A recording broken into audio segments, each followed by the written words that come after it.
नमस्कार दोस्तों, आपका फिर से 5G ट्रैक सॉल्यूशन पे आपका स्वागत है। तो हम आपके लिए इस वीडियो में लेके हैं वन रक्षक भर्ती परीक्षा 2020 की, जो कि एग्ज़ाम हुई थी 13/11/2022 में। तो उसका कंप्लीट सॉल्यूशन, पेपर का ऑफिशियल पेपर है उसका कंप्लीट सॉल्यूशन, मैथ और जो जीके, इनका कंप्लीट सॉल्यूशन है। मैथ और जीके का क्या है, कंप्लीट सॉल्यूशन है आपके साथ। तो सभी भाई पहले वीडियो को लाइक शेयर एंड सब्सक्राइब कर लीजिए, और नई वीडियो के लिए आप यूट्यूब चैनल को सब्सक्राइब कर लीजिएगा। ऑफिशियल पेपर है और इसमें मैं आपको फिर बता देता हूँ, बार बार में हर एग्जाम में क्वेश्चन रिपीट होते हैं। जैसे इसी पेपर के नेक्स्ट पेपर आएगा, उसमें रिपीट हो जाएंगे, कम से कम 15-20 क्वेश्चन वापस रिपीट होते हैं। तो आप एक बार यहाँ पे हमारे यूट्यूब चैनल पर आपको जो प्रीवियस ईयर के सारे पेपर हैं, वो RSMSSB और RPSC ने करवाए हैं, उनको कंप्लीट सॉल्यूशन मिल जाएगा आपको। तो सभी भाई सब्सक्राइब कर लीजिए चैनल को, ठीक है। तो नेक्स्ट अपन आगे बढ़ते हैं अपने पहले क्वेश्चन पर। 2 घंटे का पेपर हुआ था उसमें, और आपके 100 क्वेश्चन आए थे, ठीक है। तो ये है आपके पहला क्वेश्चन, ठीक है। ये है, यदि किसी समचतुर्भुज का एक विकर्ण उसकी भुजा के बराबर हो, तो समचतुर्भुज के विकर्णों का अनुपात क्या होगा। अब यहाँ पे किसकी बात हो रही है, आपको समचतुर्भुज की किसकी बात हो रही है, समचतुर्भुज की। तो चित्र कैसा बनेगा, आपके पहले चित्र बना देता हूँ मैं। इसमें चित्र बनेगा ऐसे, समचतुर्भुज बनाना है, ठीक है। ठीक है, ऐसे थोड़ा इसको तिरछा होगा ये, ठीक है, ऐसे। तो इसकी जो ये भुजा और ये भुजा, ये तीसरा जो विकर्ण है उसके बराबर है, ठीक है। ये बता रखा है इसने, ठीक है। मतलब विकर्ण किसके बराबर है, उसकी भुजा के बराबर है। क्या है, उसका एक विकर्ण किसके बराबर है, भुजा के बराबर। तो तीसरा विकर्ण ये हो गया, दूसरा विकर्ण क्या हो जाएगा, ऐसे, ठीक है, ऐसे हो जाएगा दूसरा विकर्ण। तो आपको दोनों विकर्ण का अनुपात बताना है। क्या बताना है, अनुपात। दोनों विकर्णों का क्या बताना है आपको, अनुपात बताना है। तो अनुपात निकालने के लिए क्या करेंगे आप, आपको इसमें जो आपको कंप्लीट वो निकालना पड़ेगा, क्या, एरिया बराबर करना पड़ेगा। क्या बराबर करना पड़ेगा, एरिया बराबर करेगा करना पड़ेगा। मान लो एक विकर्ण तो क्या हो गया आपके पास, D1 है, वो तो क्या हो गया A, लेकिन D2 है, वो निकालना है आपको। अब यहाँ पे अगर आप गौर से देखेंगे, तो मैं आपको शॉर्टकट में बता देता हूँ कि यहाँ पे अगर आप गौर से देखेंगे, तो ये है ना, ये जो त्रिभुज, इसकी ये तो हाइट हो जाएगी, ठीक है, ये यहाँ पे, और ये एक एक और त्रिभुज बनेगा इसमें 90 डिग्री वाला, ठीक है। तो इसके लिए अपन क्या कर देंगे, अगर इसका पूरा कंप्लीट सॉल्यूशन करेंगे अपन, इसका जो त्रिभुज का, तो इसको किस तरीके से निकाल सकते हैं, इसको इस तरीके से निकाल सकते हैं कि 1/2 इंटू D1 इंटू D2, ये इसका सूत्र होता है किस निकालने का, क्षेत्रफल, समचतुर्भुज का क्षेत्रफल निकालने का, ठीक है। और अगर इसमें हम दोनों ये जो त्रिभुज बन रहे हैं, एक तो इधर वाला त्रिभुज और इधर वाला त्रिभुज, इन दोनों त्रिभुजों का क्षेत्रफल जोड़ दें, तो हमारे पास क्या आ जाएगा, कंप्लीट बराबर। तो ऐसे ही करेंगे।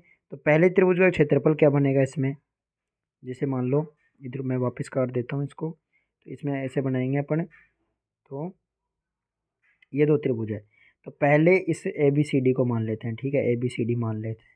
तो A और B और C, पहले त्रिभुज का क्षेत्रफल क्या हो जाएगा, ये इसमें तो भुजा बराबर थी, तो √3/4 A² हो जाएगा। क्या हो जाएगा, √3/4 A²।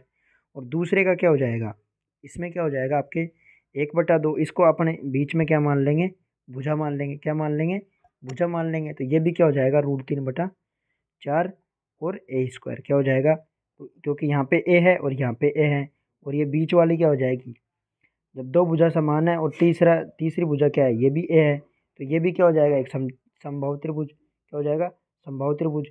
भाई ये भी तो भुजा ही होगी ना, तो ये भी बराबर है, ये भी बराबर है, तो ये भी कर्ण बराबर है, तो ये भी क्या हो जाएगा, बराबर। तो आपके पास क्या आ जाएगा, तो इसका मान हो जाएगा आपके पास, टोटल जो समचतुर्भुज का क्षेत्रफल है वो 2 इंटू √3/4 A² ये हो जाएगा, ठीक है। अब इसको अपन सोल्व करेंगे, तो अपने पास क्या आएगा, इसमें आएगा अपने पास, यहाँ से अपने 2 से ये कट, 2 बार काट देंगे, 2 से ये कट जाएगा, तो D1 इंटू D2 क्या आ जाएगा, D1 इंटू D2 का मान क्या आ जाएगा आपके पास, √3 A²। क्या आ जाएगा, √3 A² आ जाएगा D1 D2 का मान। D1 इंटू D2 का मान क्या आ जाएगा, √3 A²। तो आप इसको लिख सकते हैं। लिखने के बाद मैं मिटा रहा हूँ इसको, यहाँ पे जगह कम पड़ रही है। तो D1 D2 का मान क्या आ गया आपके पास, √3a²। ठीक है, तो नेक्स्ट अगर अपन आगे करेंगे तो D1 का मान आपके पास क्या दे रखा था, a, तो a रख देंगे और D2 का मान निकाल लेंगे। D2 का निकालेंगे तो √3a²। ठीक है, तो यहाँ पे a से एक a कट जाएगा तो D2 का मान क्या आ जाएगा, √3a। D2 का मान क्या आ जाएगा, √3a। तो ऐसे ही अपने पास तो फिर दोनों का क्या पूछ रहा है, विकर्णों का अनुपात पूछ रहे हैं। तो विकर्ण एक का मान तो a है D1 बराबर, और एक का मान D2 बराबर √3a है। तो दोनों का अनुपात क्या जाएगा, √3a/a, यानी कि a से कट जाएगा तो √3:1 क्या जाएगा, √3:1। तो आप इसका स्क्रीनशॉट ले लो या फिर मैं इसको मिटा देता हूँ। ठीक है, तो इसको अपने पास क्या आ जाएगा, फाइनली आंसर क्या आ जाएगा, √3:1 क्या आ जाएगा, √3:1। ठीक है, तो नेक्स्ट क्वेश्चन पर आते हैं हम। नेक्स्ट क्वेश्चन है, निम्नलिखित में से कौन अभाज्य संख्या है। इनमें से अभाज्य संख्या बतानी है। मतलब अभाज्य संख्या उसे कहते हैं जिसमें स्वयं के और एक के अलावा किसी का भी भाग नहीं जाता हो। तो 241 में आपके किसी का भी भाग नहीं जाता। आप सोल्व करके देख सकते हैं, 241 में आपके किसी भी संख्या का भाग नहीं जाता। तो ये क्या है, आपके अभाज्य संख्या। ठीक है, फिर 337 इसमें भी आपके किसी का भाग नहीं जाता, ये भी क्या है, अभाज्य संख्या।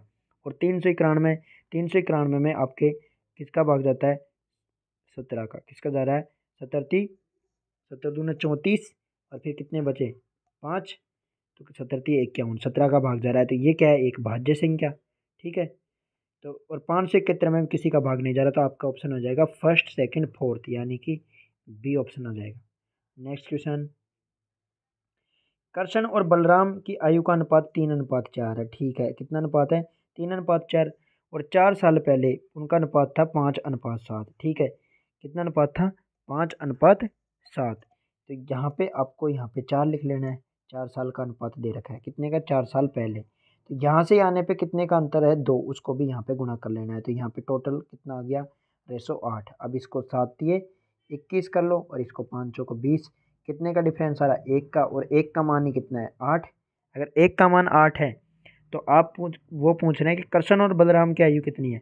तो 8 से गुणा 3 कर दो, यानी कि 8×3, 8×3 = 24, और 8×4 = 32। क्या आंसर आ जाएगा, बी। नेक्स्ट क्वेश्चन, एक कार की कीमत यहाँ पे दिया हुआ है आपके। एक कार की कीमत बाइक की कीमत से 400% अधिक है। तो ये कार है और ये बाइक है। अगर बाइक की 100 है तो कार की कितनी हो जाएगी, 500। कितनी हो जाएगी, 500।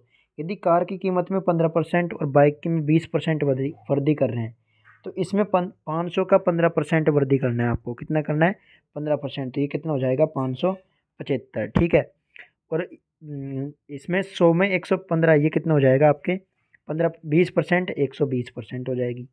अब वो कह रहे हैं कि तो 5 कारों और 10 बाइकों, तो इसको तो कर दो आपके 10 का गुणा। ठीक है, सॉरी, इसको तो कर दो आप 5 से गुणा। किससे कर दो, इस वाले को तो कर दो आप 5 से गुणा, इसको कर दो 10 से गुणा। ठीक है, इसको कर दो 5 से गुणा, और इससे कर दो 10 से गुणा। तो इनका जो टोटल आएगा ऊपर, ये निकालना है आपको। ऊपर वाले का जो टोटल आएगा वो कितना आ रहा है टोटल।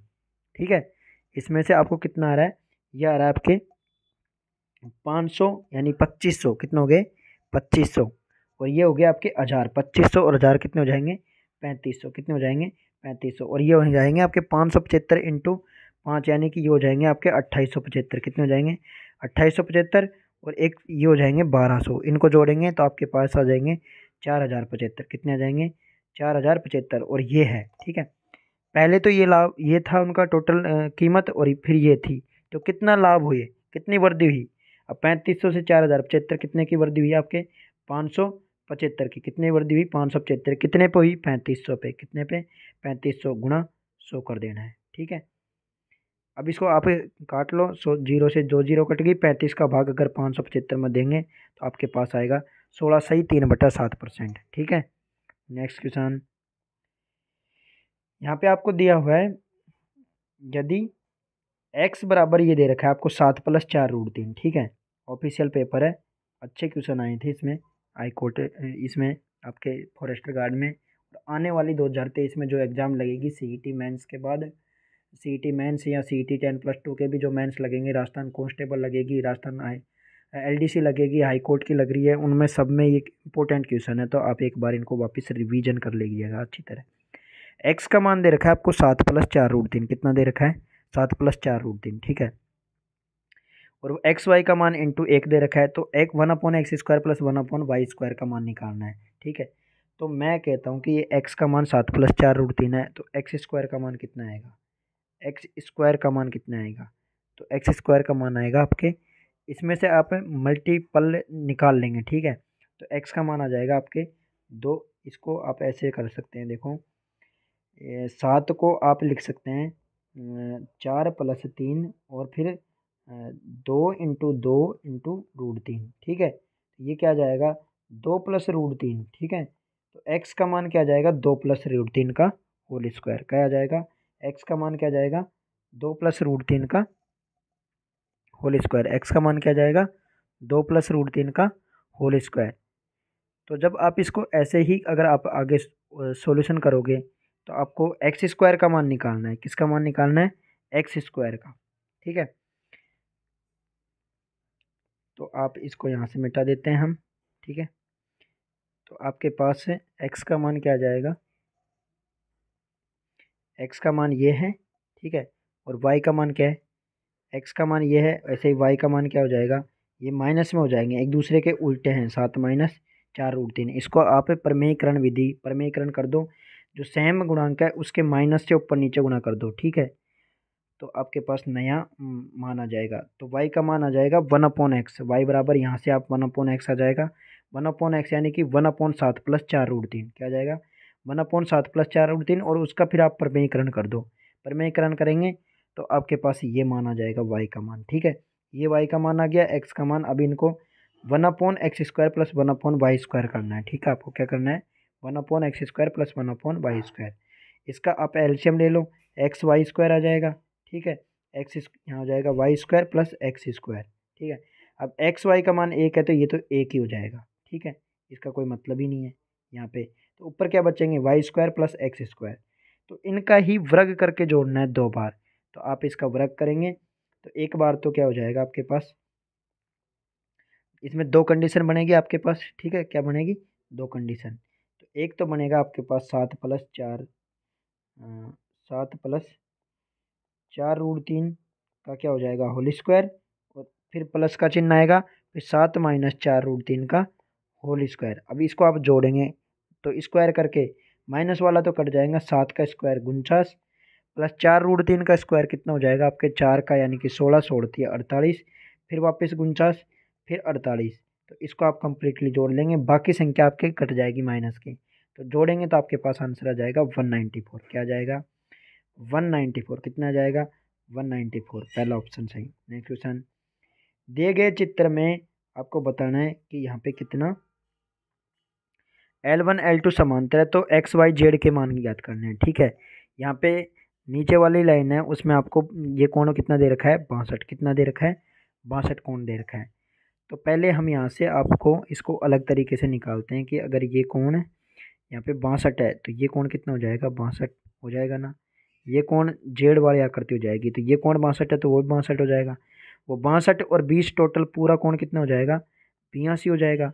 अब 82 है तो टोटल कोण कितना है 180, तो कितना बचा एक्स का मान कितना जाएगा 98, एक्स का मान कितना जाएगा 98, ठीक है।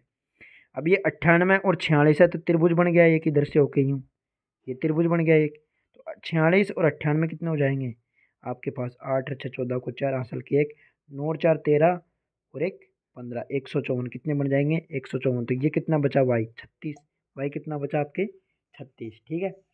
अब जब आपके पास इसमें ये कंप्लीट आ गया 36 आ गया इधर, ठीक है, यहाँ पे कितना आ गया 36 आ गया। अब आपको किसका मान निकालना है जेड का मान, किसका निकालना है जेड का मान। तो जेड का मान तो वापस कितना जाएगा 98, क्योंकि यहाँ से आपके जेड में क्या बन रहा है एक ये इधर से और इधर से, ठीक है, इधर से और इधर से क्या बन रही है जेड आकृति, तो 98 वापस आ जाएगा। तो क्या ऑप्शन आ जाएगा आपके पास बी ऑप्शन आ जाएगा, क्या आ जाएगा आपके पास बी ऑप्शन, ठीक है। नेक्स्ट अगले क्वेश्चन पे बढ़ते हैं। तो दोस्तों वीडियो अगर अच्छी लगी हो तो लाइक करें वीडियो को और चैनल को सब्सक्राइब कर लीजिए। आपको सभी ही एग्जाम्स के प्रीवियस ईयर के पेपर विद सॉल्यूशन मिल जाएंगे यहाँ पे आपको, ठीक है। अभिनव 6 बजे मुंबई से निकलता है, ठीक है, 6 बजे निकलता है और 10 बजे पहुँच जाता है बेंगलोर, ठीक है। प्रवीण 8 बजे निकलता है और 11 बज के 30 बजे मुंबई पहुँचता है। तो वे किस समय एक दूसरे को पार करेंगे? तो पहले अपन को 6 से और 8 का ये 2 घंटे की है ना, 2 घंटे अभिनव एक्स्ट्रा चल लेगा। क्या कर लेंगे? अभिनव 2 घंटे एक्स्ट्रा चल लेगा, तो इसका मान निकालना है अपन को पहले, ठीक है। अब कैसे निकालना है कि यहाँ पे वो कितना टाइम लगेगा, 6 से 10 के यानी कि 4 घंटे ये चलेगा, और ये कितना चलेगा आपके ये चलेगा आपके 8 से 11 यानी कि 3 साढ़े 3 घंटे। इसको कहेंगे अपन 7/2 कह सकते हैं। क्या कह सकते हैं? 7/2 कह सकते हैं इसको। अब इन दोनों का एलसीएम है ना, उसके बराबर अपन 7 और 4 का एलसीएम कितना आता है? 28। इसके बराबर अपन क्या मान लेंगे? डिस्टेंस मान लेंगे दोनों। क्या मान लेंगे? डिस्टेंस। जो 28 को वो अगर 28 को 4 की स्पीड से करेगा तो वो कितने टाइम में कर लेगा? 7 ठीक है। और वो अगर 28 को अगर वो 7/2 की स्पीड से करेगा तो कितने टाइम में करेगा? वो 8 की स्पीड से कर लेगा, ठीक है भाई। ये स्पीड निकल रही है उसकी, ठीक है। अब वो ये इसकी तो ये तो आ गई अभिनव की स्पीड, 7 तो आ गई अभिनव की स्पीड और 8 आ गई आपके प्रवीण की स्पीड। अब 7 की स्पीड से वो प्रवीण, पहले 2 घंटे की बात करें, 6 से 8 में 2 घंटे लग जाएंगे, तो 2 घंटे में कितनी दूरी कर लेगा? 14। भाई 14, 28 में से 14 तो वो पहले ही पास कर लेगा, तो कितनी बची? 14 बची। 14 बची ना, 14 यूनिट बची। अब उसको वो दोनों सापेक्ष चाल से करेंगे। किस चाल से करेंगे? सापेक्ष से। तो 7 और 8 दोनों एक दिशा में जा रहे हैं, तो क्या हो जाएगी? जुड़ जाएगी। 7 और 8 और 7 कितने हो जाएंगे? 15। 14 में आप 15 का भाग देंगे और इंटू मिनट में कर देंगे इसको 60 में, ठीक है।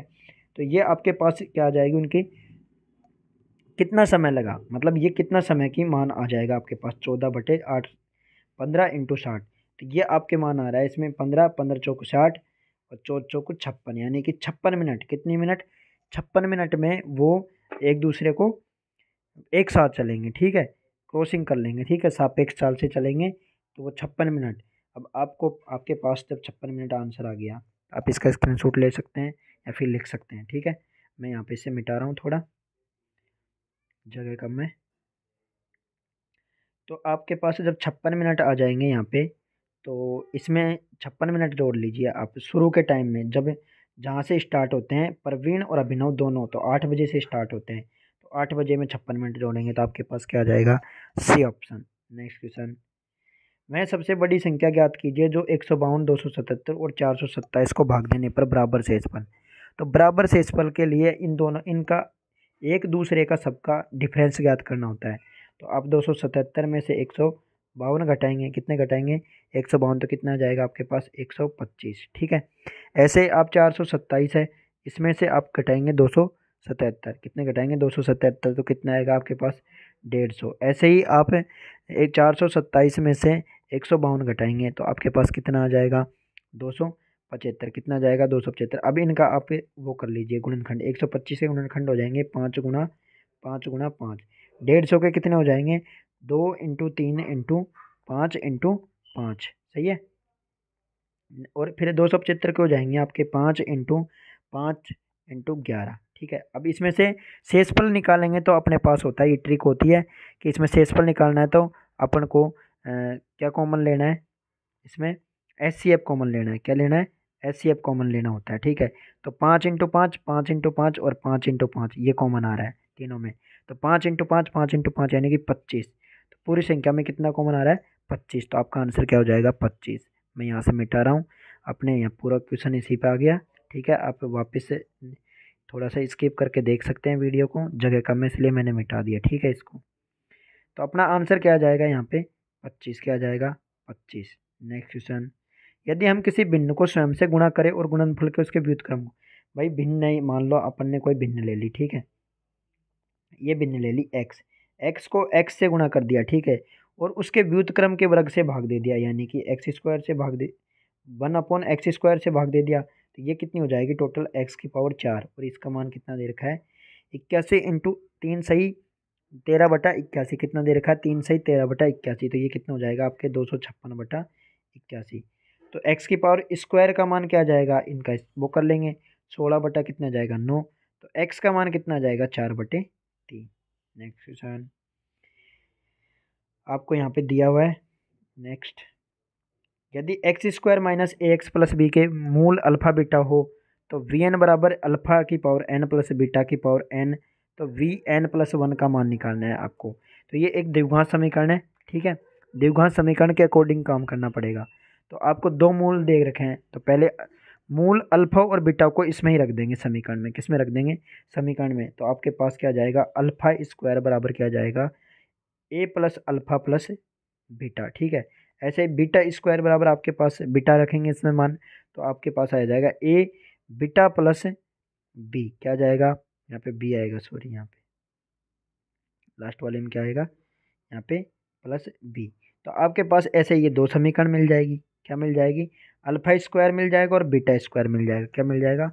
अब इन दोनों को आप जब समीकरणों को जोड़ देंगे तो आपके पास आ जाएगा alpha square plus beta square बराबर ए इंटू अल्फ़ा प्लस ए इंटू बीटा माइनस बी और माइनस बी, ये आ जाएगा, ठीक है। आपके पास ये कंप्लीट मान आ जाएगा।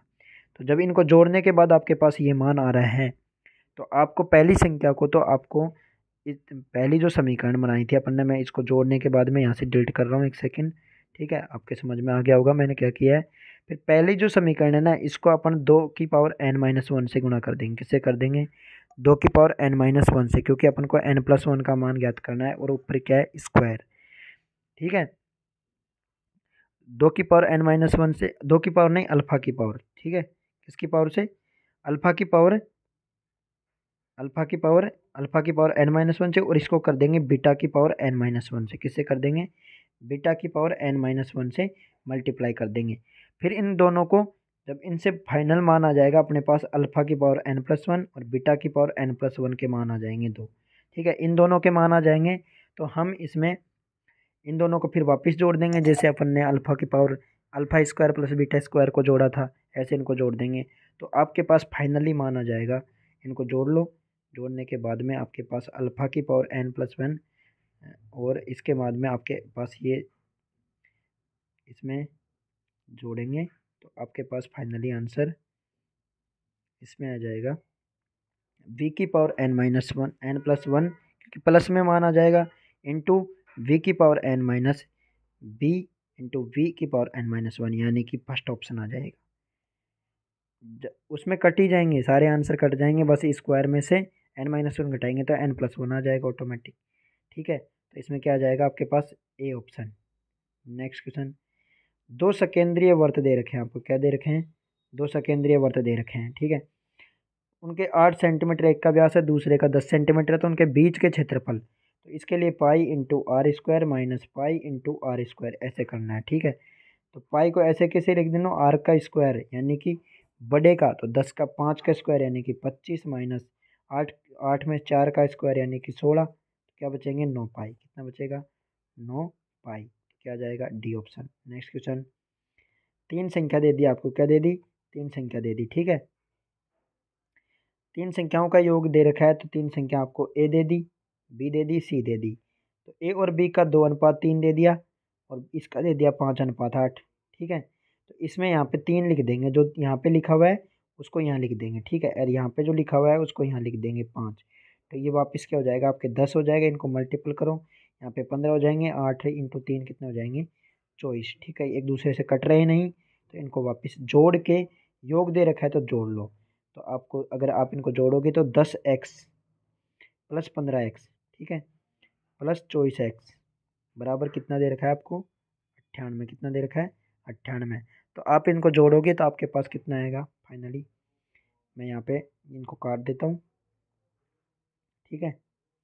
जब इनको आप करेंगे तो आपके पास इसमें फाइनली कितना आ जाएगा? इसमें यह आ जाएगा 49x। 49x बराबर कितना आ जाएगा? 98। x बराबर कितना हो जाएगा? 2। तो वो कह रहे हैं कि दूसरी संख्या कितनी है आपके? 15। 15 दूने 30। क्या आंसर आ जाएगा आपके पास? 30। नेक्स्ट क्वेश्चन, फिर अपने पास दूसरा क्वेश्चन दिया हुआ है समय और कार्य का, ठीक है। क्या दिया हुआ है? समय और कार्य का। यदि ए और बी दे रखे हैं, ए का टाइम दे रखा है 4/5। कितना दे रखा है? ए और बी का टाइम कितना दे रखा है? ए और बी का टाइम कितना दे रखा है? 4/5। तो इनकी दक्षता क्या हो जाएगी? 5 और 4 के अनुपात में, ठीक है। अब वो कह रहा है कि 20/3 दिनों की आवश्यकता है। भाई ठीक है, तो 20/3 दिन टोटल है, तो इसमें से इसको आप मल्टीप्लाई कर देंगे 9 से। 9 दक्षता होगी ना, तो टोटल काम कितना जाएगा 60। कितना जाएगा 60। 60 को ये 4 की स्पीड से काम करेगा बी, कितना जाएगा 15 की स्पीड। कितनी आ जाएगी 15 दिन में कर देगा। ठीक है, 60 काम में से 4 की स्पीड से करेगा तो कितने में करेगा 15 दिन में। अब वो 15 का परसेंटेज निकालना है आपको। क्या निकालना है 15 का परसेंटेज निकालना है आपको। ठीक है, 15 का परसेंटेज कितना है 15 मान आया था अपने, कितने आया था 15।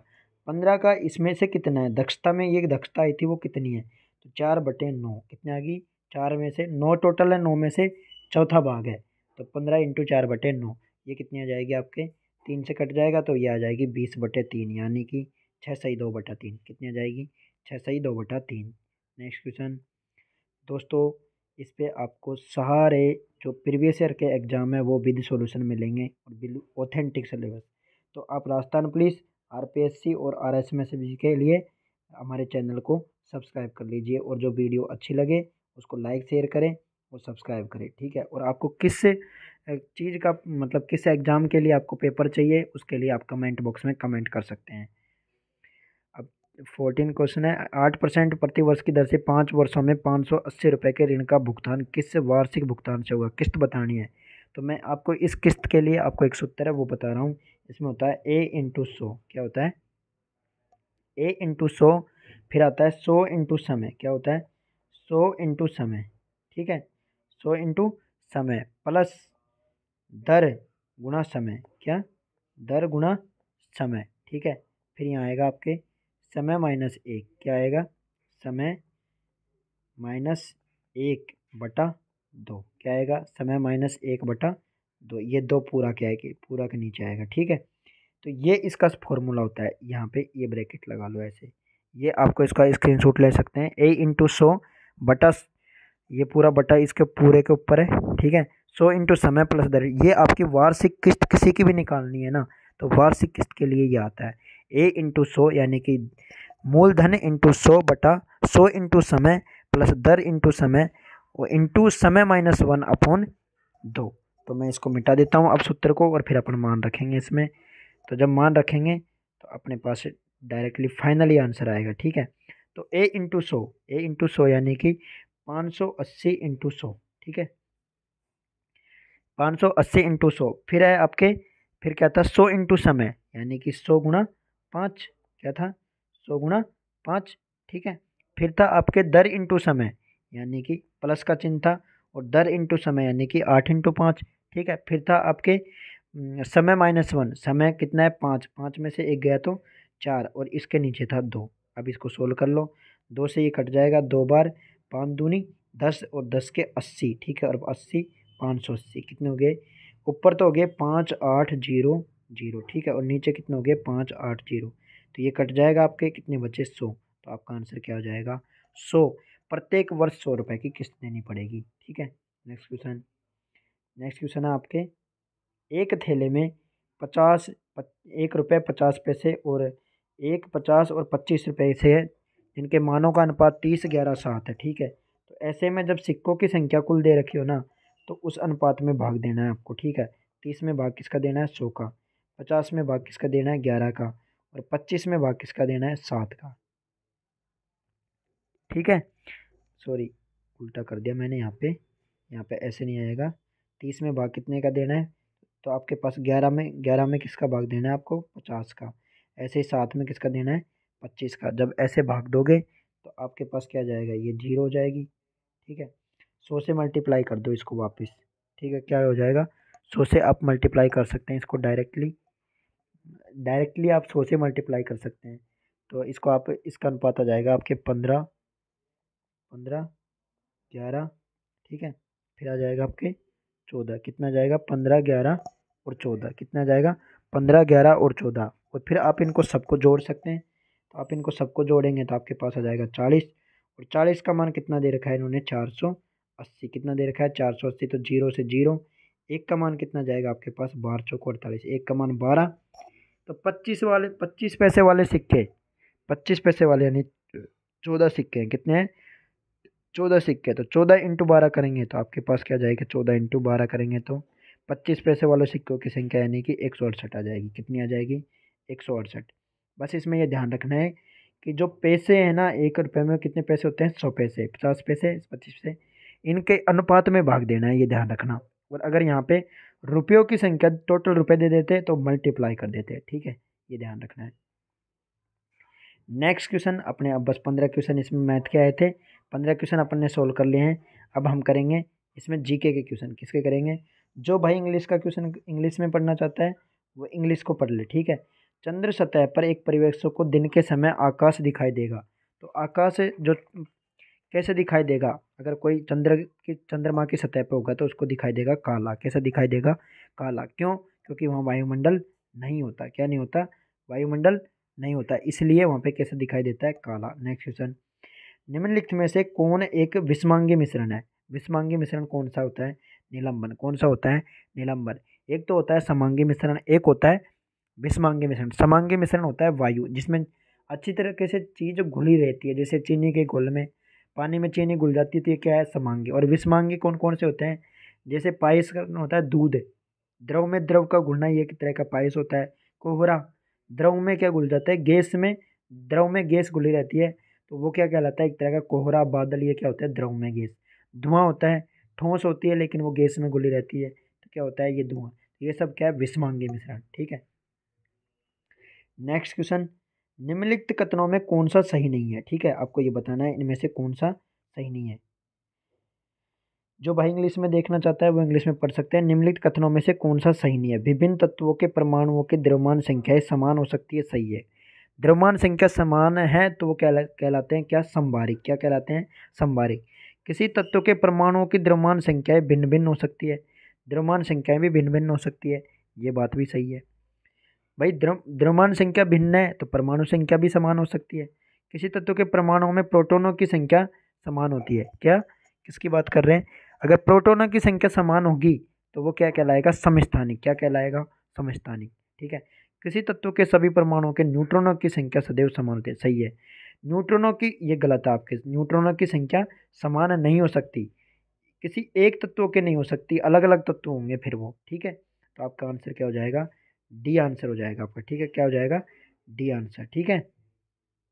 क्या हो जाएगा आपका? D answer. Next question,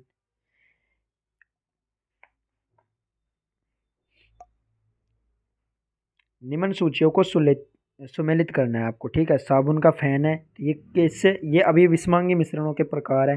price भी विषमांगी मिश्रण होता है, फोम भी विषमांगी होता है, सोल भी विषमांगी होता है, जेल भी होता है। तो आपको बताना है कि ये एग्जाम्पल है वो किससे संबंधित है, किस तरीके से। तो मैंने बताया आपको कि पाइस है दूध, दूध का क्या है? पाइस यानी इमल्सन। कोहरा और बादल द्रव में गैस, धुआं किसका है? ठोस में गैस। और दूध से क्रीम निकालने की विधि को क्या कहते हैं? अपकेंद्रीय। और स्याही में से रंग निकालने की विधि को कहते हैं क्रोमेटोग्राफी। और वायु में से जो और गैस निकालते हैं अपन, जो उनको कहते हैं प्रभाजी आसवन विधि। और ठोस पदार्थों को शुद्ध करने के लिए क्रिस्टीकरण विधि, ठीक है।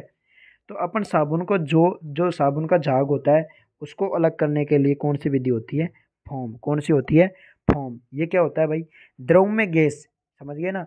द्रव रहता है पानी तो उसमें गैस का बुलबुला बन जाता है, उसको द्रव में गैस, ठीक है। नेक्स्ट, जल में गाद। जल में गाद के लिए कौन सा होता है आपके? सोल। कौन सी होती है? जल में गाद के लिए सोल। सोल क्या होती है? द्रव में जब ठोस चीज मिली रहती है ना, उसको कहते हैं सोल। ओपल, ओपल यानी कि दूधिया पत्थर। दूधिया पत्थर क्या होता है? जेल। क्या होता है? जेल।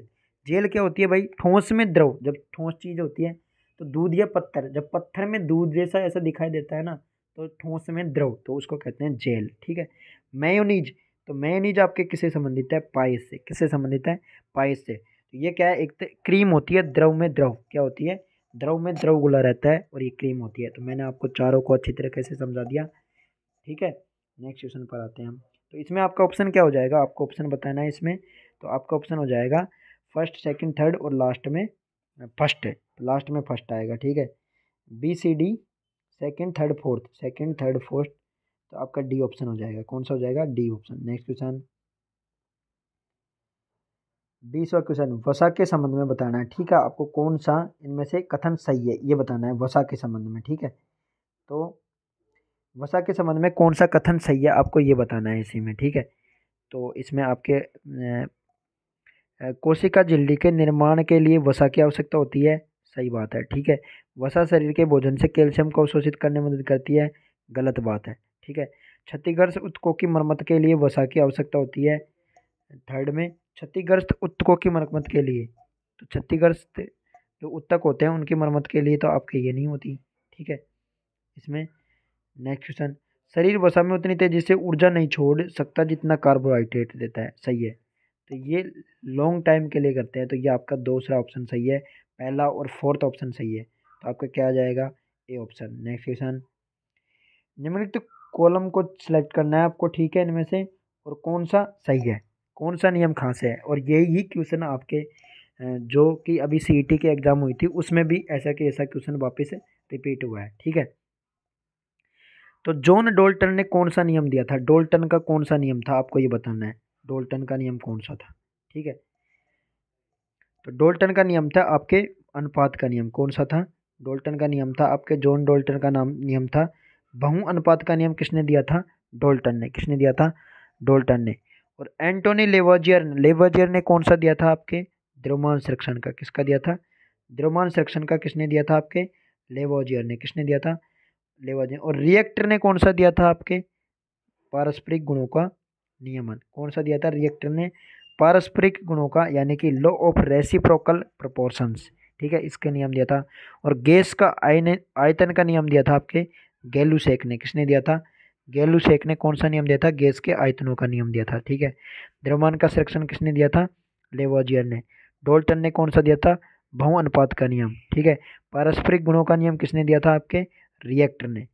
तो ये आपके द्रव्यमान संरक्षण में क्या होता है, आपके द्रव्यमान सेक्शन में द्रव्यमान निश्चित रहता है, ना तो ऊर्जा खत्म होती है और ना निर्माण होता है, ठीक है। तो आपके इसमें कौन सा ऑप्शन आ जाएगा, B. Fourth, first, second, third. Next question, पृष्ठ तनाव का बीमीय सूत्र बताना है आपको। क्या बताना है, पृष्ठ तनाव का बीमीय सूत्र कौन सा होता है, पृष्ठ तनाव का। ये हो जाएगा M1 × L M upon LT²। ये तो एक तरह का क्षेत्रफल हो रहा है, तो मीटर मीटर अपॉन क्या हो जाएगा, सेकंड स्क्वायर, ठीक है। पृष्ठ तनाव का विमीय सूत्र M1L0T-2। नेक्स्ट क्वेश्चन, निम्नलिखित में से कौन एक सदिश राशि नहीं है। सदिश राशि नहीं है मतलब कि अदिश कौन सी है, इसमें से अदिश बतानी है आपको। तो ये हो जाएगी प्रतिरोध, ठीक है। प्रतिरोध क्या है, एक अदिश राशि। त्वरण है, आवेग और टॉर्क है, ठीक है। तो प्रतिरोध क्या है, सदिश राशि नहीं है, ठीक है। प्रतिरोध एक अदिश होता है और इसका मात्रक क्या होता है, ओम होता है, ठीक है। त्वरण एक क्या है, सदिश मात्रक है, मीटर प्रति सेकंड स्क्वायर इसका वेग, ठीक है। टॉर्क्यू किसी वस्तु को एक अक्ष पर घुमाना क्या कहलाता है, टॉर्क्यू, यानी कि गुण आघूर्ण क्या कहलाता है, आघूर्ण, ठीक है। आवेग किसे कहते हैं, आपके आवेग कहते हैं संवेग में परिवर्तन की दर को क्या कहते हैं, आवेग। नेक्स्ट क्वेश्चन, रॉकेट और जेट प्लेन को उड़ाने के लिए किस सिद्धांत का प्रयोग किया जाता है। रॉकेट और जेट प्लेन को उड़ाने के लिए किस सिद्धांत का उपयोग किया जाता है, आपको ये बताना है। तो ये किया जाता है आपके रेखीय गति का संरक्षण। क्या होता है, रेखीय गति का संरक्षण। प्रत्येक क्रिया के बराबर एवं विपरीत दिशा में जो प्रतिक्रिया होती है ना, जो क्रिया प्रतिक्रिया का नियम, वो कहलाती है आपके रेखीय गति का नियम के लिए, ठीक है। जैसे गोली चलने पर हाथ में झटका लगता है, रॉकेट प्लेन का चलना, ठीक है, ये सब किसके होते हैं, रेखीय गति के। और बल का संरक्षण, बल का संरक्षण कोई निकाय जब तक स्थिर रहेगा जब तक उस पर कोई बाह्य बल न लगाया जाए, ये बल का संरक्षण। ऊर्जा संरक्षण क्या होता है, ऊर्जा न तो बनाई जा सकती है और न ही नष्ट की जा सकती है, ये केवल एक रूप से दूसरे रूप में परिवर्तित की जा सकती है, इसे कहते हैं आपके ऊर्जा संरक्षण का नियम, ठीक है। नेक्स्ट क्वेश्चन, निम्नलिखित में से कौन सा ऊष्मा का अच्छा चालक है, ऊष्मा का सबसे अच्छा चालक कौन सा है, ठीक है। लेकिन विद्युत का कुचालक है, तो विद्युत कॉपर में आती है, गोल्ड में आती है, एबोनाइट में आती है, माइका में नहीं आती, ठीक है। ऊष्मा का तो अच्छा चालक है लेकिन विद्युत का कुचालक है क्या, माइका। माइका को बोलते हैं अभ्रक, ठीक है। एबोनाइट क्या होता है भाई, ये एक तरह का रबर टाइप का होता है, ठीक है। रबर में अगर आप 25% सल्फर मिला देंगे ना तो उससे आपको क्या मिल जाएगा, एबोनाइट, ठीक है। नेक्स्ट क्वेश्चन, यीस्ट का महत्वपूर्ण स्रोत क्या है, यीस्ट, यीस्ट किसका, यीस्ट का महत्वपूर्ण स्रोत क्या है, विटामिन बी। कौन सा है, विटामिन बी यीस्ट का है। और विटामिन सी जिसको जिसकी कमी से स्कर्वी रोग होता है, और विटामिन सी को एस्कॉर्बिक एसिड कहते हैं। ठीक है, और इसमें सर्वाधिक ये विटामिन सी आपके आंवले से प्राप्त होती है। ठीक है, विटामिन बी से बेरी रोग होता है। विटामिन बी का नाम होता है थायमीन। ठीक है, विटामिन डी आपके सूर्य की किरणों से प्राप्त होती है। और रक्त का थक्का बनाने में विटामिन डी रक्त का थक्का में नहीं आती, आपके ये आती है क्या बोलते हैं, कैल्शियम के लिए। ठीक है, हड्डियों को मजबूत करने के लिए। प्रोटीन की कमी से क्वाशियोरकोर और मरासमस रोग होते हैं। ठीक है, नेक्स्ट क्वेश्चन, वायुयान के इंजन की प्रति मिनट परिक्रमण की संख्या मापने के लिए किस उपकरण का प्रयोग किया जाता है? तो वायुयान की जो गति होती है ना, इंजन की गति मापने के लिए कौन सा उपयोग किया जाता है, कौन सा मीटर उपयोग किया जाता है? तो ये होता है टैकोमीटर। कौन सा होता है? टैकोमीटर से वायुयान के इंजन की गति मापने। और टेलीमीटर क्या होता है? टेलीमीटर दूरी पर होने वाली भौतिक घटनाओं का रिकॉर्ड किया जाता है। बहुत दूरी पर होती है ना कोई घटनाएं, उनका रिकॉर्ड किया जाता है टेलीमीटर से। नेक्स्ट क्वेश्चन, निम्नलिखित में से कौन सा रासायनिक परिवर्तन नहीं है? इनमें से आपको रासायनिक परिवर्तन नहीं, कौन सा नहीं है? तो रासायनिक परिवर्तन वो होता है जिससे हम वापस उस चीज को नहीं ले सकते। ठीक है, तो इनमें से कौन सा है आपको ये बताना है। तो रासायनिक दूध का फटना, दूध वापस एक बार फट गया तो वापस दूध नहीं बन सकता। ठीक है, भोजन का पाचन हो गया तो वापस से भोजन नहीं बन सकता। फलों का पक गया, अगर एक बार फल पक गया तो वापस उसको कच्चा नहीं किया जा सकता। पानी का जमना, ये क्या है? एक तरह का फिजिक्स। पानी को हम जमा भी सकते हैं वापस, और फिर पिघल कर पानी भी बन सकता है। नेक्स्ट क्वेश्चन, वैक्सीनेशन शब्द एक लैटिन शब्द से लिया गया है जिसका संबंध है। वैक्सीनेशन किससे है? वैक्सीनेशन का मतलब क्या होता है ये बताना है आपको। तो ये है आपके गाय से। किससे है? गाय से। नेक्स्ट क्वेश्चन, यह प्रतिबिंब सीधा और छोटा और दर्पण को चेहरे से दूर ले जाने पर सीधा रहता है, तो दर्पण होता है। प्रतिबिंब सीधा और छोटा, सीधा बनता है और छोटा, और दर्पण को चेहरे से दूर ले जाने पर ये सीधा रहता है, तो वो दर्पण कौन सा आपको ये बताना है। तो ये होगा आपके उत्तल दर्पण। कौन सा होगा? उत्तल दर्पण। उत्तल दर्पण वस्तु से छोटा एवं सीधा एवं आभासी प्रतिबिंब बनाता है। कौन सा बनाता है? वस्तु से छोटा, सीधा और आभासी। वस्तु से छोटा, सीधा एवं आभासी प्रतिबिंब बनाता है। और अवतल दर्पण आपके वास्तविक बनाता है। अवतल दर्पण कौन सा बनाता है? अवतल वास्तविक प्रतिबिंब बनाता है आपके। कौन सा बनाता है? वास्तविक और उल्टा। तो सीधा, छोटा, सीधा और आभासी कौन सा बनाता है? उत्तल। और वास्तविक और उल्टा बनाता है अवतल दर्पण। नेक्स्ट क्वेश्चन, चारकोल चित्रांकन कला प्रदर्शनी का आयोजन किस संस्थान द्वारा किया गया? चारकोल के लिए। तो यह आपके किसके द्वारा? पश्चिमी क्षेत्र सांस्कृतिक केंद्र उदयपुर ने। किसने करी थी? पश्चिमी क्षेत्र सांस्कृतिक केंद्र उदयपुर ने करी थी। और इसकी स्थापना करी थी 1986 में। कब करी थी इसकी स्थापना? 1986 में स्थापना करी थी। ललित कला अकादमी, ये कहाँ पे है? जयपुर में। ललित कला अकादमी कहाँ है? जयपुर में। इनकी स्थापना हुई थी आपके 1957 में। कब हुई थी? 1957 में ललित कला अकादमी की हुई थी। फिर अब Rajasthan school of arts Jaipur, Rajasthan school of arts Jaipur, इनकी स्थापना हुई थी आपके 1857 में। कब हुई थी? चारों की चारों इनकी डेट स्थापना की वेरी इंपॉर्टेंट है। बहुत बार एग्जाम में राजस्थान ललित कला अकादमी की स्थापना कब हुई थी ये पूछ रहे हैं। तो 1957 में। आपके पश्चिमी क्षेत्र सांस्कृतिक केंद्र की पूछे तो 1986 में। और 1857 में आपका राजस्थान स्कूल ऑफ आर्ट्स की स्थापना कहाँ हुई थी? जयपुर में। किसने करी थी? और ये राजस्थान स्कूल की पूछते हैं तो ये करी थी आपके राम सिंह द्वितीय ने। किसने करी थी? राम सिंह द्वितीय ने इसकी स्थापना करी थी। ठीक है, और इसको राजस्थान स्कूल ऑफ आर्ट्स को कहते हैं मदरसा ए मुनरी। क्या कहते हैं? मदरसा ए मुनरी। ठीक है, और साहित्य अकादमी, ये इंपॉर्टेंट है। साहित्य अकादमी कहाँ है? उदयपुर में। राजस्थान में कहाँ पे है? उदयपुर में। और इनकी स्थापना करी थी 1958 में। कब करी थी? 1958 में। कब करी थी? 1958 में आपके स्थापना करी थी। ठीक है, कब करी थी? 1958 में आपके राजस्थान साहित्य अकादमी उदयपुर की स्थापना। तो ये आपको पूरी डेटा आपको अच्छी तरीके से याद करनी है। पश्चिमी क्षेत्र सांस्कृतिक केंद्र 1986, राजस्थान ललित कला अकादमी जयपुर 1957, स्कूल ऑफ आर्ट्स की स्थापना 1857, और साहित्य अकादमी 1958। नेक्स्ट क्वेश्चन, राजस्थान सरकार ने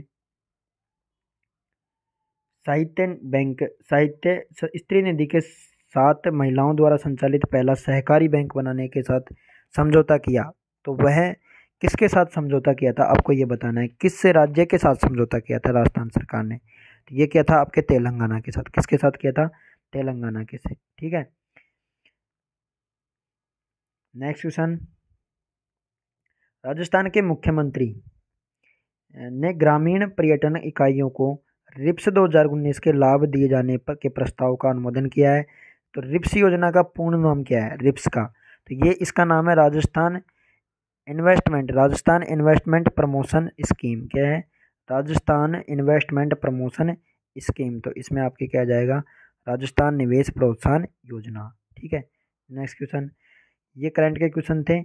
भारतीय महिला क्रिकेट टीम की कप्तान मिताली राज ने अंतर्राष्ट्रीय क्रिकेट के सभी प्रारूपों से संन्यास की घोषणा की। तो ये कब की थी आपको ये बताना है। कब की थी? जून 2022 में। कब की थी? जून 2022 में। तो ये मिताली राज कहाँ की है? आपके जोधपुर की। ठीक है। Next question, Rajasthan domestic travel mart RTDM का आयोजन राजस्थान के किस जिले में किया जाता है? आरटीडीएम का किस जिले में किया जाता है? ये किया जाता है आपके जयपुर जिले में। किस में किया जाता है? Domestic travel mart Jaipur. Next, हाल ही में मई 2022 में मुख्यमंत्री ने किस जिले में तहसील खोलने के प्रस्ताव 3 नई तहसील खोलने के प्रस्ताव दिए हैं? तो आपके किए हैं ये जोधपुर में 3 नई तहसील खोलने के प्रस्ताव दिए। नेक्स्ट क्वेश्चन, अप्रैल 2022 तक राजस्थान में कुल कितनी संपत्तियों को हेरिटेज प्रमाण पत्र जारी किए जा चुके हैं? तो ये किए हैं आपके 143 संपत्तियों को। कितने को? 143 संपत्तियों को हेरिटेज प्रमाण पत्र दिए हैं। जयपुर प्रकोटे को कब दिया गया था? 2019 में। ठीक है। नेक्स्ट क्वेश्चन, राजस्थान में टिड्डी नियंत्रण पुस्तक का विमोचन किसने किया? तो ये आपके टिड्डी नियंत्रण का किया था आपके अशोक गहलोत ने। किसने किया है? श्री अशोक गहलोत मुख्यमंत्री। नेक्स्ट, राजस्थान को फिल्म डेस्टिनेशन के रूप में विकसित करने के लिए कौन सी नीति मंजूर की गई है? तो ये की गई है राजस्थान फिल्म पर्यटन प्रोत्साहन नीति 2022। कौन सी की गई है? राजस्थान फिल्म पर्यटन प्रोत्साहन नीति 2022। नेक्स्ट, जुलाई 2022 में भारत सरकार द्वारा उत्सव पोर्टल पर जारी सूची में राजस्थान का कौन सा स्थान मिला है? राजस्थान को इसमें मिला है प्रथम स्थान। कौन सा मिला है? प्रथम स्थान राजस्थान को इसमें मिला है। नेक्स्ट क्वेश्चन, निम्न में से राजस्थान में संविधान सभा के सदस्य नहीं थे। कौन संविधान सभा के सदस्य राजस्थान से नहीं थे? जे.बी. कृपलानी। कौन थे? जे.बी. कृपलानी। ये संयुक्त प्रांत से चुने गए थे। कहाँ से? संयुक्त प्रांत से। कहाँ से? संयुक्त प्रांत से। जयनारायण व्यास राजस्थान के थे, हीरालाल शास्त्री राजस्थान से, वी.टी. कृष्णाचारी राजस्थान से। ठीक है। और ये कौन थे? जे.बी. कृपलानी। ये मौलिक अधिकारों की जो उप समिति बनाई थी ना, उनके अध्यक्ष थे। वी.टी. कृष्णाचारी कौन थे? भाई ये 1946 और 1949 तक जयपुर के प्रधानमंत्री रहे थे और ये एक IAS अधिकारी थे उस वक्त। नेक्स्ट क्वेश्चन, यदि कोई पंचायत राज संस्था अपनी अवधि समाप्त होने से पूर्व भंग कर दी जाती है तो उसका निर्वाचन भंग होना चाहिए। निर्वाचन कितने दिनों के अंदर होना चाहिए? तो विघटन से 6 माह के अंदर उस सीट को भरनी पड़ती है। कितने महीने के अंदर? 6 महीने के अंदर। ग्राम पंचायत का उल्लेख कौन सी में आता है? आपके अनुच्छेद 40 में आता है। किस में आता है? अनुच्छेद 40 में आता है। और 24 अप्रैल 1993 के पंचायती राज दिवस मनाया गया। 24 अप्रैल से कब से मनाया जाता है? 24 अप्रैल को मनाया जाता है पंचायती राज दिवस। ठीक है।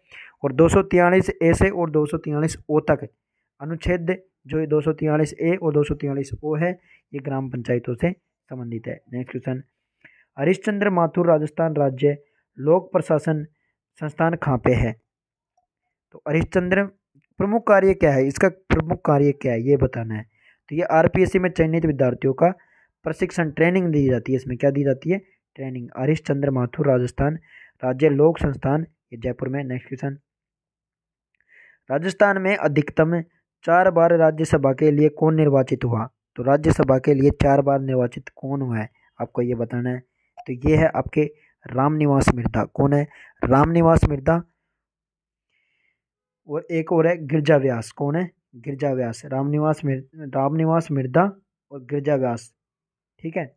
ये क्या है? 4 बार राज्यसभा की सीट के लिए निर्वाचित हुए हैं। नेक्स्ट क्वेश्चन, जिला कलेक्टर किस सेवा का सदस्य होता है? तो ये होता है आपके भारतीय प्रशासनिक सेवा। किसका होता है? भारतीय प्रशासनिक सेवा यानी कि IAS। नेक्स्ट क्वेश्चन, विधानसभा निर्वाचन क्षेत्र अनुसूचित जनजाति के लिए आरक्षित है। तो अनुसूचित जनजाति के लिए कौन सा है? अपने राजस्थान में बांसवाड़ा। कौन है? राजस्थान में बांसवाड़ा। नेक्स्ट क्वेश्चन, डूंगरपुर स्थित नौलखा बावड़ी किसने बनवाई है? डूंगरपुर में जो नौलखा बावड़ी है उसको किसने बनवाई है आपको ये बताना है इसमें। तो बताइए जल्दी, कमेंट बॉक्स में कमेंट कीजिए क्या कौन सी बावड़ी किसने बनवाई है। तो ये डूंगरपुर में जो नौलखा बावड़ी है आपके रानी प्रेमल देवी ने बनाई है। किसने बनाई है? आस्करण की जो रानी थी, उसकी उसकी आस्करण की रानी जो प्रेमल देवी, उन्होंने ये डूंगरपुर में स्थित नौलखा बावड़ी बनवाई है। ठीक है। रानी पद्मिनी मेवाड़ से संबंधित है। नेक्स्ट क्वेश्चन, मारवाड़ा प्रगनारी विगत के लेखक कौन है? मारवाड़ा प्रगनारी विगत, यह है आपके मुहनोत नैनसी। कौन है? मुहनोत नैनसी। और नरहरिदास की पुस्तक का नाम है अवतार चरित्र। क्या?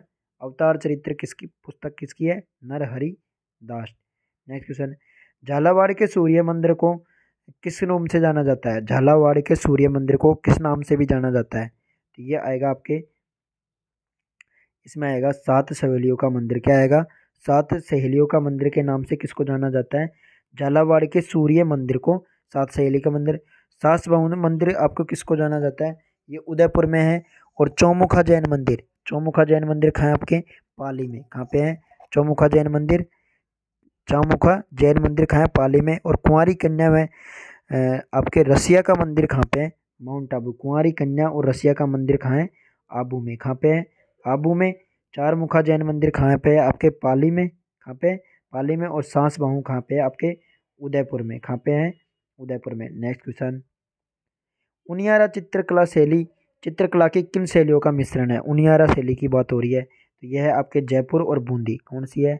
जयपुर और बूंदी, यानी कि ढूंढाड़ और हाडोती की शैली है। नेक्स्ट क्वेश्चन, भीम की डोंगरी, भीम की डूंगरी एवं बीजक की पहाड़ी राजस्थान की किस सभ्यता से संबंधित है?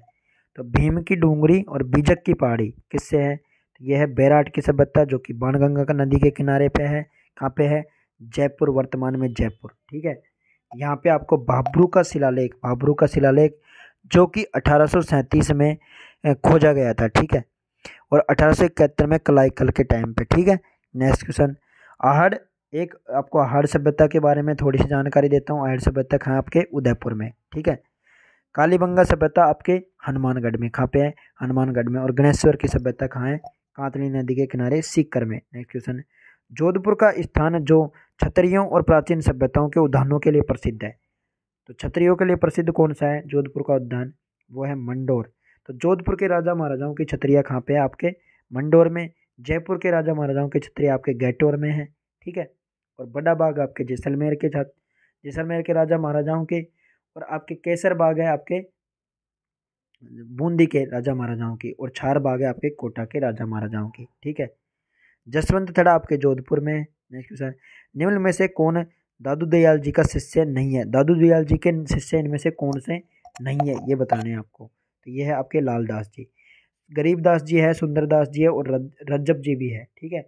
लालदास जी आपके लालदासी संप्रदाय के शेरपुर अलवर में है। ठीक है। और दादू पंथ की प्रमुख पीठ कहाँ पे थी? नारायणा, जयपुर में। ठीक है। राजस्थान के कबीर के नाम से किसको जाना जाता है? दादू दयाल जी को। नेक्स्ट क्वेश्चन,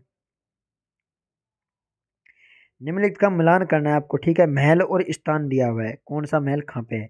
तो मुबारक महल कहाँ है आपके? जयपुर में। कहाँ पे है? जयपुर में। मुबारक महल कहाँ है? जयपुर में। सुनहरी कोठी कहाँ पे है? टोंक में। ठीक है। रेशमा महल कहाँ पे है? आपके सीकर में। रेशमा महल कहाँ है? सीकर में। और एक थम्बिया महल कहाँ पे है?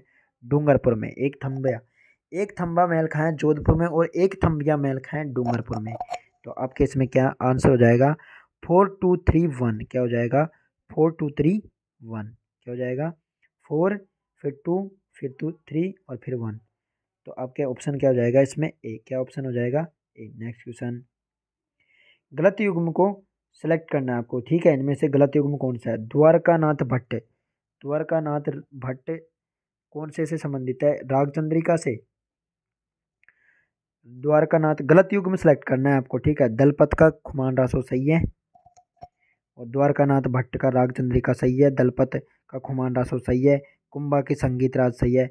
विजय दान देथा, विजय दान देथा का गलत है आपके। विजय दान देथा की बुक का नाम है बातारी फुलवारी। क्या नाम है? बातारी फुलवारी। क्या नाम है? बातारी फुलवारी। ठीक है। बातारी फुलवारी किसकी है? विजय दान देथा। ठीक है। और विजय दान देता को राजस्थान का शेक्सपियर भी कहा जाता है। इनको कहा जाता है विजय दान देता को। नेक्स्ट क्वेश्चन, निम्न में से कौन सा युग्म सम्मिलित नहीं है? तो इनमें से आपको बताना है कौन सा वंश है और वो दे रखा है, ठीक है। तो इनमें से कौन सा सही नहीं है। सांगा गुहिल वंश सही है, अजयराज चौहान सही है, राय सिंह राठौड़ सही है, खेतड़ी सिंह ये गलत है, ये शेखावत वंश है। कौन सा है? खेतड़ी सिंह कौन से वंश से है? सिसोदिया वंश से नहीं है, शेखावत वंश से है। कौन से? शेखावत वंश से, ठीक है। आपके राय सिंह जो कि राठौड़ वंश है, बीकानेर के राठौड़ों से संबंधित है। अजय राव चौहान ये कि आपके 1133 में अजमेर बसाया था। 1133 में अजय राव चौहान ने क्या बसाया था? अजमेर। नेक्स्ट, पंसारी की हवेली कहाँ पे है, आपको ये बताना है। तो ये है श्री माधोपुर। कहाँ पे है? श्री माधोपुर, ठीक है। पंसारी की हवेली कहाँ पे है? श्री माधोपुर, जयपुर में। कहाँ पे है? जयपुर में। और आपके ढूंढलोद में क्या है भाई? ढूंढलोद में कौन सी है? तो ये है आपके ढूंढलोद में गोयनका की हवेली। कौन सी है? गोयनका की हवेली। गोयनका की हवेली कहाँ है? ढूंढलोद में, ठीक है। चिंडावा में क्या है? चिंडावा में आपके कौन सी?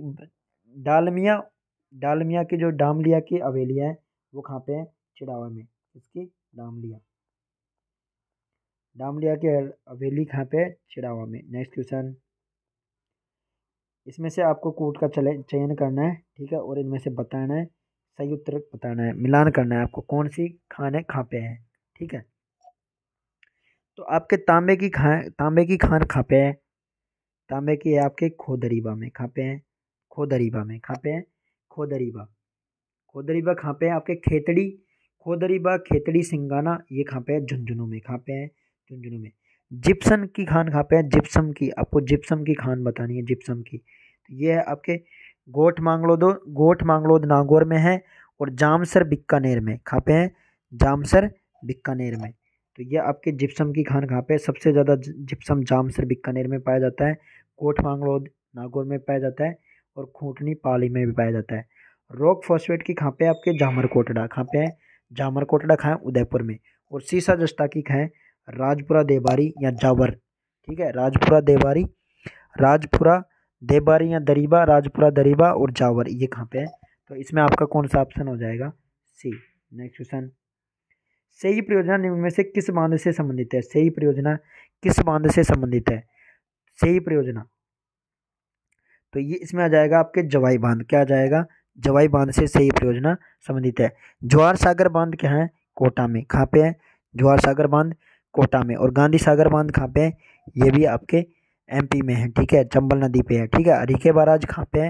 ये आपके पंजाब में। कहाँ पे है? पंजाब में। नेक्स्ट, कौन सी नदी पे? सतलुज नदी।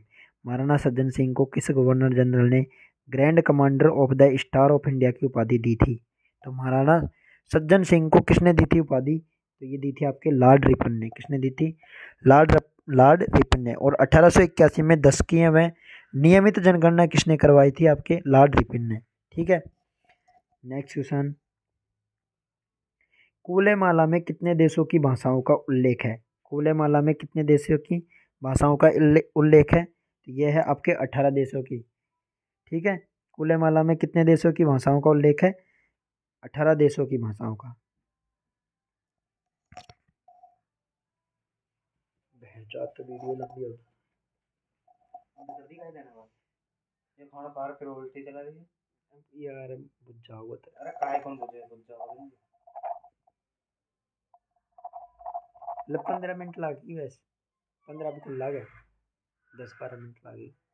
कर लेना पूरी है, पूरी कौन कर रही हो भाई? बना लो। 10-12 मिनट लगी, 10-12 अजय पूरी करने को।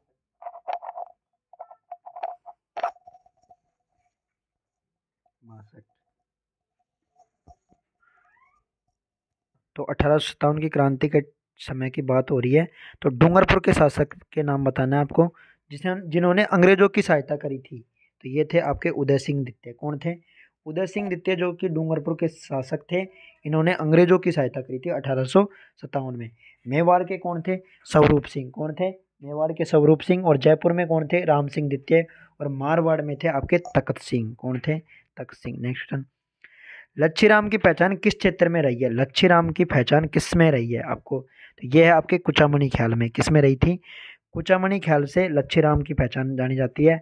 और तुर्रा कलंगी कहाँ पे है? आपके मेवाड़ का प्रसिद्ध है। शेखावटी ख्याल आपके चिड़ावा झुंझुनू का प्रसिद्ध है। और हेला ख्याल के प्रवर्तक कौन है?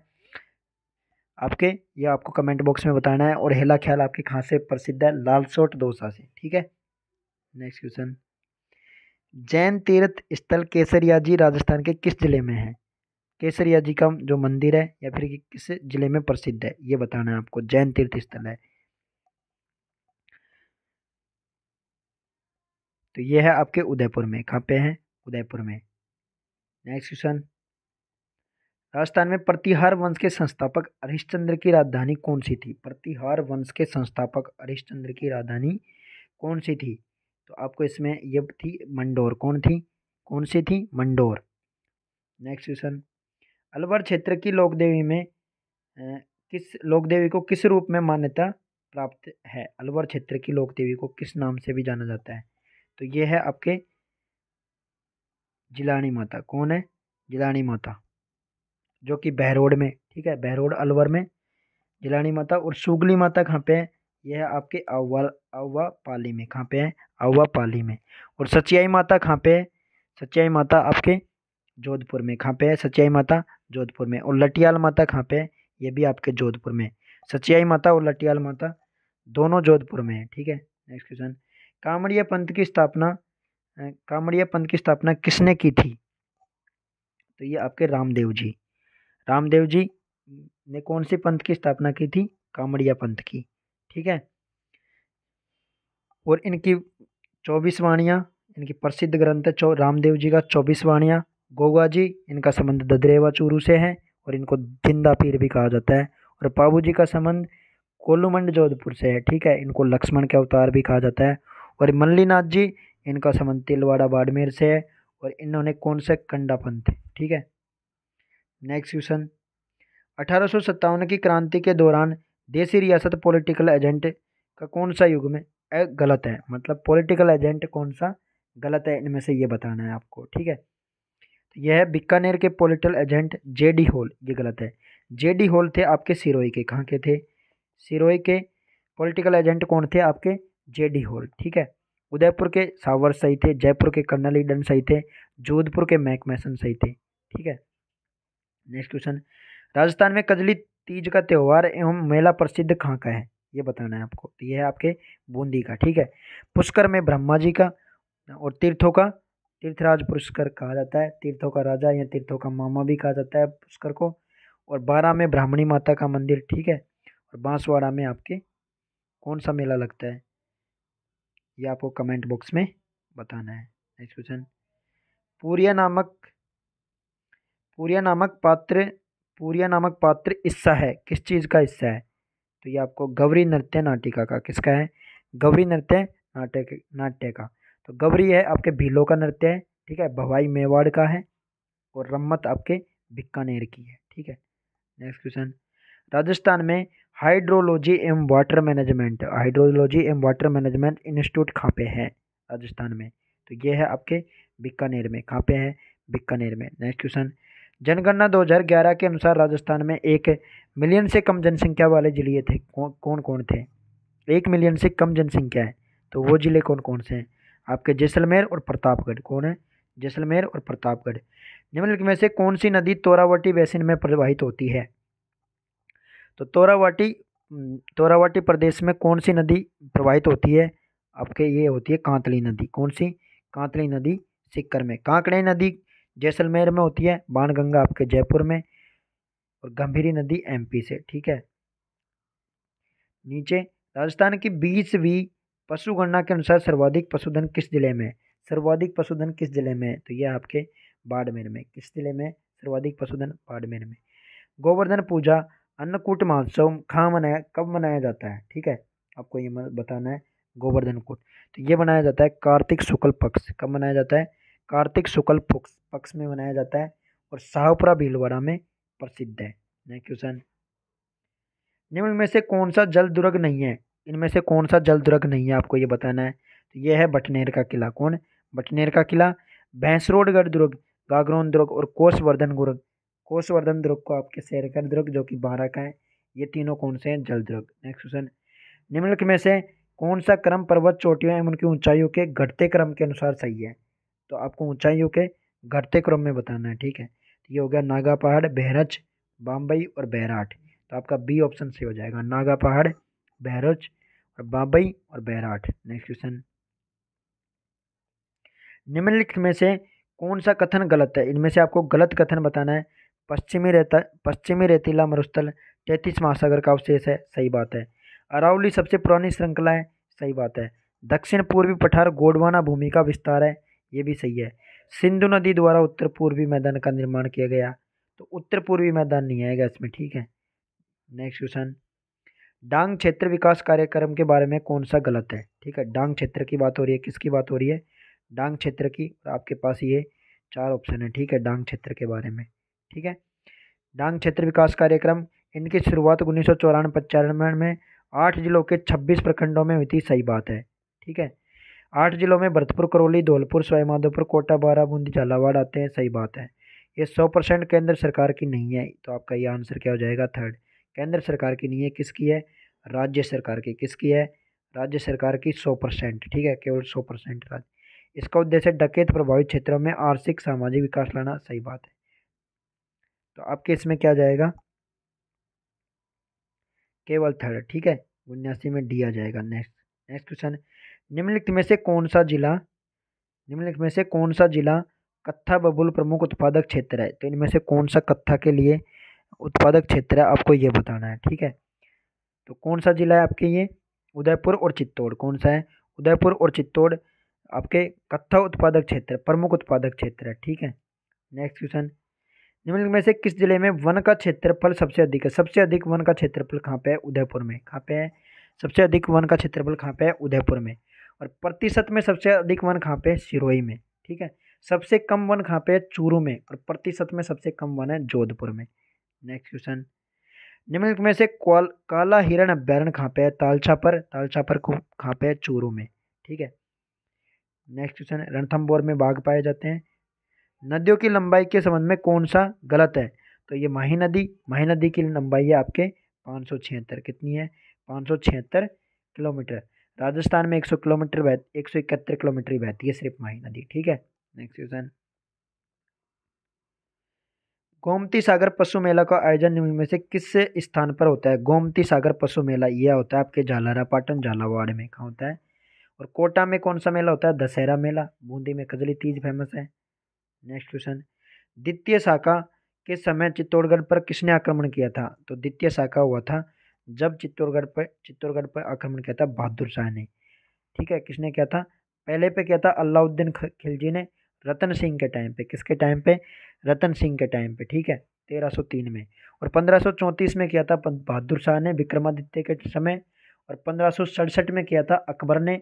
उस टाइम पे महाराजा थे आपके उदय सिंह, और उदय सिंह के जयमल और फतेह उस टाइम पे युद्ध में मारे गए थे। नेक्स्ट क्वेश्चन, निम्न में से किस नृत्य में किसी भी वाद्य यंत्र का प्रयोग नहीं किया जाता? तो ये है आपके वालर नृत्य, जो कि ग्रासियों का नृत्य है।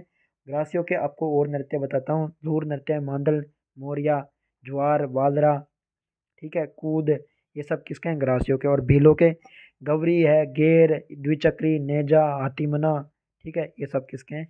भीलों के। हकीम का सूरी किसकी सेना के प्रमुख सेनापति थे? तो ये थे महाराणा प्रताप के। कौन थे? महाराणा प्रताप के कौन थे? हकीम का सूरी। और महाराणा सांगा के थे असनखा मेवाती। महाराणा सांगा के कौन थे? असनखा मेवाती। और मालदेव के कौन थे? जेता कोपा। चंपानेर की संधि 1456 में किन राज्यों के बीच हुई थी? तो ये हुई थी मालवा और गुजरात के बीच में। मालवा के शासक कौन थे? महमूद खिलजी। और गुजरात के थे आपके कुतुबुद्दीन शाह। कब हुई थी? 1456 में। रूपहली और सुनहरी छपाई राजस्थान के किन जिलों की प्रसिद्ध है? रूपहली और सुनहरी, तो ये है आपके किशनगढ़, चित्तौड़गढ़ और कोटा की। किशनगढ़, चित्तौड़गढ़ और कोटा की कौन सी छपाई है? सुनहरी। नेक्स्ट क्वेश्चन, नवल संप्रदाय की प्रमुख पीठ कहाँ पे है? नवल संप्रदाय की प्रमुख पीठ आपको बतानी है, कहाँ पे है? तो ये है आपके जोधपुर में। कहाँ पे है नवल संप्रदाय की प्रमुख पीठ? जोधपुर में। टड्डा आभूषण कहाँ पहना जाता है? तो ये आपके बाजू में। कहाँ पहना जाता है? बाजू में। टड्डा आभूषण कहाँ पहना जाता है? बाजू में, ठीक है। और टिड्डा टिड्डा बड़का कहाँ पहना जाता है? आपके सिर पर। नेक्स्ट क्वेश्चन, राजस्थान के कितने कृषि जलवायु प्रदेशों में बांटा गया है? राजस्थान को कितने कृषि जलवायु प्रदेशों में बांटा गया है? 10 कृषि जलवायु प्रदेशों में बांटा गया है। नेक्स्ट, राजस्थान में कौन सा ऊर्जा का परंपरागत स्रोत नहीं है? ऊर्जा का परंपरागत स्रोत नहीं है, ये है जल विद्युत ऊर्जा। कौन सी नहीं है? परमाणु ऊर्जा, सौर ऊर्जा, तापीय ऊर्जा। ये क्या है? परंपरागत स्रोत। और परंपरागत स्रोत नहीं है तो ये है आपके जल विद्युत ऊर्जा। नेक्स्ट क्वेश्चन, निम्नलिखित में से कौन सा गोवंश की नस्ल और क्षेत्र सम्मिलित नहीं है? कांकरेज कहाँ पाई जाती है? आपके बाड़मेर में। कहाँ पाई जाती है? बाड़मेर में। ठीक है, कहाँ पाई जाती है? बाड़मेर में। तो ये दक्षिण पूर्वी में नहीं पाई जाती, तो आपका पहला ही ऑप्शन गलत हो जाएगा। राठी उत्तर पश्चिमी में पाई जाती है, सही बात है। थारपारकर आपके पश्चिम में पाई जाती है, और गिर मध्यवर्ती में पाई जाती है। ठीक है, नेक्स्ट क्वेश्चन, उत्तर दक्षिण गलियारा राजस्थान के किस जिले से होकर गुजरता है? उत्तर से दक्षिण होकर किस, तो ये गलियारा किधर से होकर गुजरता है राजस्थान में, आपको ये बताना है। ठीक है, तो ये गुजरता है आपके धौलपुर से। कहाँ से गुजरता है? धौलपुर से। निम्न में से किन जिलों का क्षेत्र भोमट कहलाता है? भोमट क्षेत्र किन जिलों का कहलाता है? डूंगरपुर, उदयपुर और सिरोही। डूंगरपुर और उदयपुर और सिरोही का क्षेत्र क्या कहलाता है? आपके भोमट। क्या कहलाता है? भोमट। नेक्स्ट क्वेश्चन, राजस्थान राज्य पर्यावरण नीति, राजस्थान राज्य पर्यावरण नीति प्रथम बार किस वर्ष में घोषित की गई थी? पर्यावरण नीति, तो ये आपके थी 2010 में पर्यावरण नीति घोषित की गई थी। ठीक है, कोपेन के जलवायु वर्गीकरण के अनुसार राजस्थान में CWG जलवायु कहाँ पाई जाती है? ठीक है, तो CWG जलवायु आपके कहाँ पाई जाती है, आपको ये बताना है। CWG दक्षिण पूर्वी कहाँ पाई जाती है?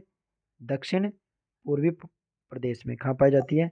कोपेन के जलवायु वर्गीकरण के अनुसार CWG कहाँ पाई जाती है? दक्षिण पूर्वी। नेक्स्ट क्वेश्चन, निम्न में से कौन सा नदी उत्पत्ति स्थान सुमेलित नहीं है? ठीक है, निम्न में से कौन सा नदी उत्पत्ति स्थान सुमेलित नहीं है? तो आपके इसमें है सोम बाबलवाड़ा की पहाड़ियाँ। सोम की, तो ये सोम बाबलवाड़ा की नहीं है, सोम नदी निकलती है बीछा मेड़ा की। कहाँ पे? बीछा मेड़ा की पहाड़ियों से। कहाँ से निकलती है? बीछा मेड़ा की पहाड़ियों से। जाखम छोटी सांदड़ी से, बनास खमनोर की पहाड़ियों से, सागी जसवंतपुरा की पहाड़ियों से। सही है। नेक्स्ट क्वेश्चन, दाती मारवाड़ी एक उपबोली है। दाती मारवाड़ी एक उपबोली है, राजस्थान के किस क्षेत्र में बोली जाती है? दाती मारवाड़ी, तो ये आपके है प्रतापगढ़। कहाँ से? प्रतापगढ़। बूंदी में हाडोती बोली जाती है। ठीक है, सीकर में शेखावाटी। तो आपके दाती मारवाड़ी जो बोली है कहाँ बोली जाती है? प्रतापगढ़ में। तो ये आपका कंप्लीट सॉल्यूशन हुआ फॉरेस्ट गार्ड का। तो दोस्तों, चैनल को लाइक शेयर एंड सब्सक्राइब करें। धन्यवाद।